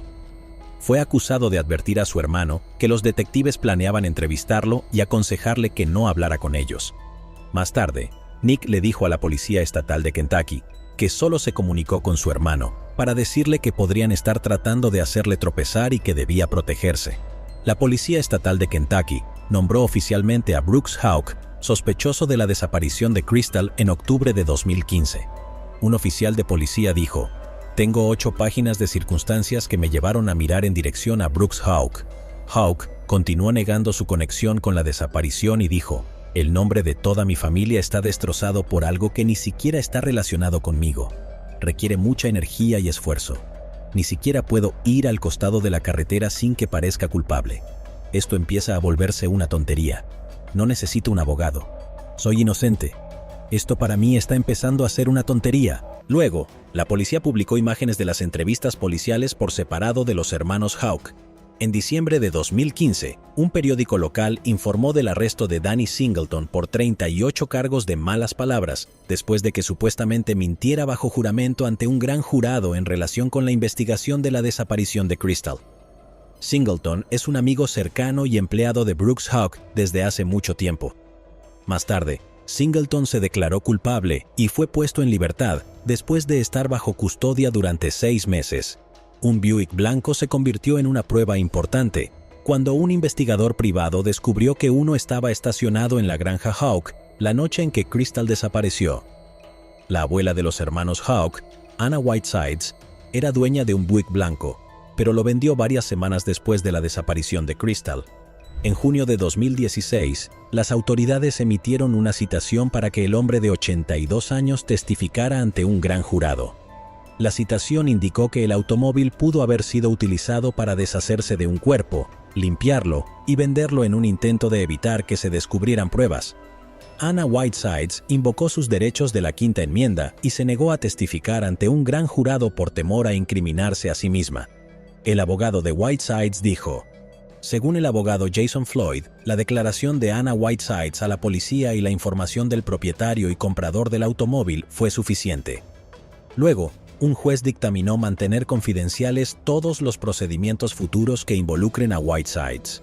La abuela de Houck nunca había sido acusada ni arrestada en relación con la desaparición de Crystal, a pesar de los múltiples esfuerzos de búsqueda durante el año en que Crystal permaneció desaparecida.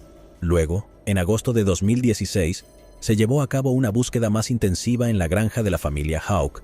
La policía registró 300 acres con al menos 14 perros detectores de cadáveres. El detective Jon Snow dijo que se cree que el crimen que involucra a Crystal ocurrió en la granja Houck. Se registró la casa de la abuela de Houck, Anna Whitesides, al igual que las casas de Nick Houck, su hermano y su madre, Rosemary Houck, donde se incautaron varias piezas de equipo agrícola como posible evidencia. La búsqueda se realizó para encontrar ADN, un cuerpo u otra evidencia potencialmente útil. Jon Snow dijo después: en julio de 2017, la nueva novia de Brooks Houck, Crystal Mouton, fue arrestada después de que la cámara la captara rompiendo carteles relacionados con el caso de Crystal Rogers. Desde la desaparición de Crystal, se habían esparcido carteles de apoyo a la familia por todo Bardstown. Crystal Mouton robó algunos de esos carteles y el tribunal le ordenó escribir una disculpa a Sherry Ballard. Sherry comentó: el padre de Crystal, Tommy Ballard, buscaba todos los días a su hija e incluso comenzó su propia investigación. 16 meses después de su desaparición, en la mañana del 19 de noviembre de 2017, su dedicado padre se preparaba para emprender un viaje de caza en la propiedad familiar en Ed Brent Lake. Su nieto de 12 años, el hijo mayor de Crystal, estaba con él. Un agresor desconocido se acercó a Tommy Ballard y le disparó en el pecho. No sobrevivió. Tommy Ballard tenía 54 años. La oficina forense del condado de Nelson dijo que el padre de Crystal recibió un disparo en el pecho y la bala entró por el pecho y salió por la espalda. La madre de Crystal, Sherry, creía que lo habían atacado porque estaba cerca de lograr un gran avance en el caso de su hija. Le dijo a un periódico que su marido perdió la vida porque buscaba a su hija desaparecida. Dijo que su marido siempre estaba pensando en nuevos lugares para buscar a Crystal y que era el mayor campeón en la lucha para encontrarla. Sherry Ballard cree que fue un objetivo e incluso dijo que pensó que lo estaban siguiendo en los días previos al disparo. La policía volvió a registrar la casa de Anna Whitesides después del fatal tiroteo, pero no encontró nada. El comisionado Rick Sanders contrató a 2 policías retirados para investigar un puñado de casos no resueltos y de alto perfil en Bardstown, incluido el de Crystal y su padre, Tommy Ballard. Mientras tanto, la madre de Crystal todavía intentaba obtener la custodia de Ely, el hijo menor de Crystal, ya que Brooks era el tutor principal. Al emitir un fallo final sobre la batalla por la custodia, el juez de circuito de Nelson, Stephen Hayden, argumentó que hay pruebas claras y convincentes de que existe una hostilidad significativa entre la familia Ballard y Brooks, de modo que plantea un riesgo significativo de daño emocional al niño. Sherry Ballard y su difunto esposo presentaron una petición para la visita de los abuelos apenas unas semanas después de la desaparición de Crystal. Sherry le dijo a un periódico local: he hecho todo lo posible que los tribunales me pidieron. Todavía no tengo visitas para mi nieto. Ese es el hijo de mi hija, y me niego a reconocer que no es el hijo de mi hija. Siento que quieren que simplemente lo borre de la vida de mi hija, y ya no lo haré. Me niego a hacer eso. Después de varias audiencias de custodia en el tribunal de primera instancia, un juez inicialmente concedió a Sherry horarios de visita a su nieto en fines de semana alternos, pero un panel de 3 jueces anuló esa decisión en noviembre de 2018, acordando que la disputa entre Brooks y Sherry había llegado al punto de que no era lo mejor para el niño pasar tiempo con su abuela. Varias audiencias han seguido a ese fallo. Un nuevo sheriff, Ramón Pinarroa, fue elegido en el condado de Nelson en noviembre de 2018 después de que el ex-sheriff Ed Mattingly dimitiera. La oficina del sheriff había sido la principal agencia investigadora de la desaparición de Crystal. Ramón Pinarroa había manifestado su compromiso de resolver el caso de Crystal. En una entrevista, dijo que la agencia tenía una buena idea de lo que le pasó a Crystal y que su misión es encontrar suficientes hechos y pruebas para realizar un arresto. A medida que los años iban y venían, había un anhelo de justicia. La familia de Crystal nunca abandonó su búsqueda y nunca dejó de luchar por la justicia, mientras su historia seguía compartiéndose en podcasts y series de televisión sobre crímenes reales. El caso de la madre de 5 ha generado documentales, podcasts y mucha cobertura noticiosa. La desaparición de Crystal Rogers es una serie policial. La última serie documental es parte del primer episodio de la tercera temporada de la popular pesadilla de la vida real. El misterio de Bourbon Town, producido por el equipo de investigaciones de HLN, profundiza en la desaparición de Crystal. Numerosos podcasts también se han centrado en el caso Crystal Rogers. Desde su desaparición, la familia de Crystal había colocado carteles en Bardstown y las comunidades vecinas pidiendo información. El misterio de lo que le sucedió a la mujer de 35 años había desconcertado a las autoridades, torturado a sus seres queridos y atormentado a la pequeña ciudad de Bardstown durante muchos años. En julio de 2019, el detective principal del caso de Crystal, Jon Snow, se jubiló. En una de sus últimas entrevistas, le preguntaron si algún día se encontraría el cuerpo de Crystal. Él respondió: "Creo que eventualmente la encontrarán. Sí". El jefe adjunto del sheriff del condado de Nelson, Jody Gilliland, fue nombrado nuevo detective principal el mes siguiente. En 2019, la familia de Crystal realizó una vigilia y dijo que no pasa un día sin pensar en ella. Su madre dijo: "La gente dice que mejora, pero no es así. Cada día es duro". La vigilia de oración se llevó a cabo en memoria de Crystal, pero la familia dijo que también es para mantener viva su historia con la esperanza de obtener respuestas sobre su paradero. Su color favorito, el rosa, estaba por todas partes. Se lanzaron camisetas rosas, cintas rosas y un globo rosa para cerrar el evento. Sherry Ballard dijo que se sentía bien al ver que la comunidad seguía saliendo y apoyando a su hija después de todos estos años.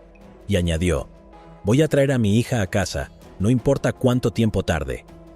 Sherry Ballard dijo que incluso antes de que Crystal desapareciera, toda su familia era unida. "Ha sido duro para los niños, pero no quiero que pierdan la esperanza. Dios hace milagros, por eso siempre hay esperanza". En cuanto a las pistas del caso, Sherry dijo que confía en que la policía encontrará a Crystal. Según documentos judiciales, el 10 de septiembre de 2020 se llevó a cabo otra audiencia en el caso de custodia del hijo menor de Crystal, donde se escucharon nuevos testimonios. En octubre de 2020, el juez Hayden negó los derechos de visita temporal a Sherry Ballard. El tribunal no entrevistó al niño. Hayden dictaminó que el niño tiene una relación fuerte con Brooks, a quien el juez describió como un padre amoroso. En las audiencias judiciales, Brooks testificó que el niño solo pasa tiempo con él, su madre y su nueva novia, cuyo nombre también es Crystal Maupin. El juez Hayden escribió: "El tribunal cree que el testimonio de Sherry Ballard fue sincero en el sentido de que no lo harían a propósito, pero no está convencido de que pudieran mantener esa promesa dada su hostilidad demostrada hacia Brooks". Continuó: "Sería justo decir que existe una brecha significativa entre las partes que probablemente nunca se cerrará". En julio de 2020 se cumplieron 5 años desde que Crystal fue vista por última vez en Bardstown. Su desaparición había llamado la atención nacional, pero todavía no había respuestas ni señales de ella. Por primera vez, una de los 5 hijos de Crystal, Kylie, se sentó con una estación de radio y habló sobre cómo había sido la vida sin su madre. Kylie dijo: "Despertar todos los días y no poder despertarme y decir: 'Oye mamá, ¿y qué vas a hacer hoy?' Al igual que las pequeñas cosas normales, las pequeñas cosas realmente importan más que las grandes. Son esos millones de pequeñas cosas que se ha perdido durante 5 años. Kylie, que ahora tiene 19 años, tenía solo 14 en el momento de la desaparición de su madre. Todavía recordaba que estaba llamando y enviando mensajes de texto y ella no respondía. Nadie pudo apoderarse de ella. Ella continuó: "Es especialmente difícil durante los hitos de la vida, como la graduación. Cuando me gradué de la escuela secundaria, vi a todos los niños con sus mamás y estaban muy orgullosos. Sabía que mi mamá estaba orgullosa, pero simplemente quería que ella estuviera allí físicamente. Fue muy difícil ver a otras mamás allí".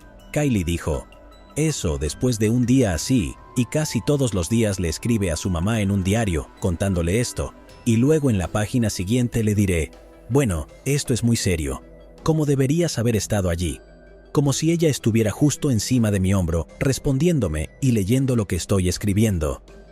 A lo largo de los años, la familia recaudó dinero para obtener información que condujera al arresto en los casos de Crystal y Tommy Ballard. Cuando Kylie tenía 19 años, la recompensa había aumentado a $100,000. Hasta que los jueces actuaran, la familia de Crystal tenía una petición simple. Todos sigan orando y no pierdan la esperanza. Nos das esperanza y nos mantienes adelante. Las autoridades federales anunciaron en agosto de 2020 que se harían cargo de la investigación sobre la desaparición de Crystal, lo que dio lugar a una serie de búsquedas en propiedades de la familia Houck. Durante el verano de 2020, el FBI reemplazó a la Policía Estatal de Kentucky y a la Oficina del Sheriff del Condado de Nelson como investigador principal del caso, con más de 150 agentes federales cumpliendo órdenes de registro en 3 sitios propiedad de Houck y sus familiares. Un portavoz del FBI en Louisville dijo anteriormente que los 3 lugares ya habían sido registrados en diversos grados a lo largo de los años. La búsqueda se llevó a cabo en la subdivisión de Woodlawn Springs, donde la empresa constructora de Brooks Houck construyó varias casas poco después de la desaparición de Crystal. Los agentes federales, con la ayuda de vehículos del Departamento de Carreteras del Condado de Nelson, continuaban concentrándose en un camino de entrada y guardando pedazos de concreto y materiales del exterior de una casa. Un fotógrafo de un periódico local vio a los investigadores usando un martillo neumático en la entrada de una casa. Durante la búsqueda, la policía permitió que solo unos pocos automóviles ingresaran a la subdivisión y los periodistas no entraron. La mamá de Crystal comentó sobre esta búsqueda: "No creo que elijan un camino de entrada al azar a menos que tengan una razón para hacerlo. Cuando mi hija desapareció, Houck estaba construyendo en ese barrio. El FBI no había revelado ningún detalle de sus hallazgos en este lugar, pero el 27 de agosto de 2021 sí anunció que se había recuperado un objeto de interés del hormigón de una de las casas. Durante esta búsqueda más reciente, el FBI también declaró que sabe que hay personas en Bardstown que tienen información sobre este caso y agregó que era hora de que esas personas se presentaran. Una de las propiedades era la casa de Brooks Houck y otra pertenecía a su hermano, Nick. El 7 de septiembre de 2021, el FBI anunció que la búsqueda en Bardstown había terminado y que varios elementos de interés se enviaron a un laboratorio en Virginia para su análisis. Sherry le dijo a un periódico local que tenía muchas esperanzas de que su familia se enterara pronto de lo que le pasó a su hija. Dijo: "Y tengo muchas esperanzas de que aquí es donde debe estar la investigación y que esta vez puedan darme respuestas". Respecto a la idea de descubrir qué le pasó a su hija, Sherry dijo: "Lo quiero, pero va a ser muy difícil para mí. Solo espero poder soportarlo cuando vengan a recibirme con la noticia, aunque haya esperado 6 años. Necesito un cierre, sus hijos necesitan un cierre y escucharlo físicamente será muy difícil para nosotros". El FBI no ha publicado más detalles sobre los elementos de interés que se enviaron al laboratorio de Virginia para su análisis. La portavoz del FBI, Katie Anderson, dijo a un periódico en octubre de 2021 que la agencia no tenía nada nuevo que compartir sobre la investigación de Crystal Rogers. En 2021, el FBI dijo que también estaba ofreciendo una recompensa de $25,000 por información que condujera a la identificación, el arresto y la condena del individuo o individuos responsables de la desaparición de Crystal. El caso de Crystal quedó sin resolver. Una razón es que fue entregado varias veces entre agencias. Sherry Ballard dijo en una entrevista en 2022 que los hijos de su hija tenían entonces 22, 21, 19, 17 y 9 años. Crystal era una muy buena niña, era una muy buena hija. Ella era amable con todos los que conocía. Incluso dejó que una amiga se quedara con ella porque no tenía un lugar a donde ir. Ese es el tipo de persona que ella era. Somos una familia muy unida y no estoy haciendo nada diferente a lo que cualquier madre haría por su hija. La madre de Crystal añadió: "Solo estoy rezando para que logremos algún tipo de cierre". Todavía recuerda con gran detalle el día que fue a la comisaría para denunciar la desaparición de Crystal. "Recuerdo que me dijeron que podría pasar un año antes de que encontráramos respuestas. Y me quedé en shock. Pensé, no hay manera de que espere un año para encontrar a mi hija", dijo Ballard, conteniendo las lágrimas. En octubre de 2022, el FBI inició otra búsqueda en la granja de los Brooks, esta vez durante 5 días. Posteriormente, dijeron que no comentarían exactamente lo que se recopiló. El terreno es propiedad de la madre de Brooks Houck. En enero de 2023, el fiscal general Daniel Cameron nombró a un fiscal especial para investigar los casos de Crystal y su padre. El 3 de julio de 2023, octavo aniversario de su desaparición, la agencia tuiteó que había logrado avances significativos para llevar este caso a su justa conclusión. Seguimos investigando todas las pistas disponibles hasta que los responsables de la desaparición de Crystal rindan cuentas. El 7 de septiembre de 2023, la investigación dio un giro repentino cuando se anunció que un sospechoso había sido acusado en relación con el caso. Su nombre es Joseph Lawson. Tiene 32 años y nunca había sido nombrado públicamente como sospechoso, ni tenía ninguna conexión con el caso de Crystal. El arresto fue el primer acontecimiento importante en años. Joseph Lawson no ha sido acusado del asesinato de Crystal, sino que se enfrenta a un cargo de conspiración. Esto significa que las autoridades creen que está conectado en algún nivel con la planificación o comisión de los actos que llevaron a la presunta desaparición de Crystal. Su cuerpo aún no había sido encontrado. Lawson también fue acusado de alterar pruebas físicas, lo que significa que los investigadores afirmaron que Lawson podría haber destruido, ocultado, eliminado, alterado o fabricado pruebas físicas con la intención de perjudicar el procedimiento oficial. El cargo de conspiración se presentó el 24 de julio y el cargo de manipulación de pruebas en junio, pero no fue procesado ya que estuvo en el hospital después de que se devolvieran las acusaciones. Lawson apareció en Zoom cuando fue procesado en el Tribunal de Circuito de Nelson. Se leyó su acusación y el tribunal le declaró inocente. Su fianza se fijó en $500,000 en efectivo por el cargo de conspiración y $50,000 de fianza por la complicidad de manipular el cargo de evidencia física.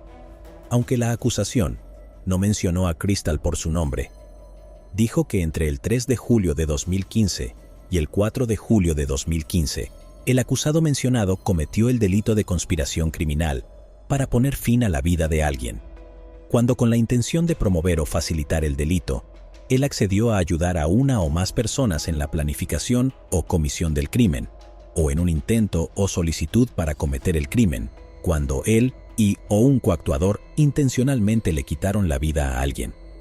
El abogado de Kevin Coleman Lawson confirmó que los cargos estaban relacionados con el caso de Crystal. No está dispuesto a hacer más comentarios. Lawson debe volver a la corte el 26 de octubre de 2023 para una conferencia previa al juicio.